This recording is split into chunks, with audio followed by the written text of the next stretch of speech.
Hi, I'm Joe Wiesenfelder with Cars.com, here with the 10th generation of the Mitsubishi Lancer Evolution, which is proof that a fun, exciting car can have 4 doors. It may look like a normal Lancer in some ways, but from the front here, obviously, Evolution angry.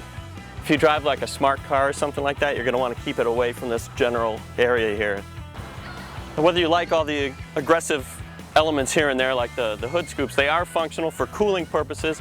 The hood, the front fenders, and the roof are all aluminum, which lightens the car itself and also lowers the center of gravity. Now, this enormous wing here is unnecessary. And fortunately, it actually is unnecessary. It's an option on this GSR model. The regular one is shorter, smaller, a little more tasteful.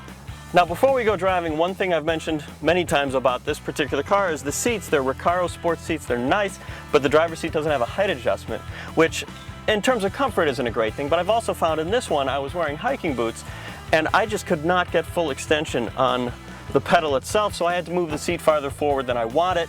Then I find the steering wheel doesn't telescope. That's the kind of thing that would bug me a lot if I had bought this car and then all of a sudden figured it out. Now, if you are, of course, wearing the appropriate fashionable footwear, actually, the clutch is a great clutch pedal, very progressive, linear, has some feel to it, which is great. The stick itself is nice and has short throws. It feels very durable. Unfortunately, it has this very rubbery baseball stitch type shift knob that I'm not wild about. Now, even though it's a good transmission and the gears are actually spaced closer than they were in the previous generation, 5 speeds just isn't enough. For example, I'm going to put it in first gear here. You'll notice I'm going to step on it, I'm going to stand on it, and we're hardly going to move.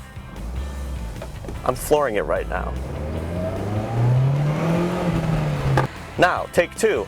I can get it to launch faster, but you got to do that by revving the engine and slipping the clutch a lot.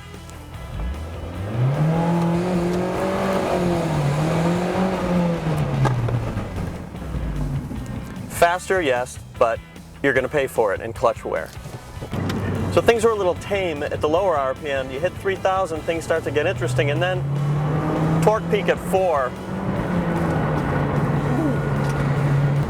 One problem I'm reminded of while driving in traffic is that the high spoiler, the optional high wing spoiler here, blocks kind of the horizon in your rearview mirror. Now, the all-wheel drive system on this car, standard, is just brilliant. It has mechanical limited slip differentials in the front, the center, and the rear, and the center is electronically controlled. It's not just an old viscous coupling. It always seems like it knows exactly what to do, no matter what situation you're in. So a quick recap, you've got a good 5-speed transmission in this car, but not enough gear ratios, maybe not quite the right gear ratios. Really good all-wheel drive system and a lot of power. I mean, you forget you're driving a 4-cylinder, and actually you forget again when you go to the gas station, because the mileage in this car is 22 highway, 16 city. So it doesn't just eat smart cars, it eats gas. For additional information on this car or any other, go to Cars.com and our blog, Kicking Tires.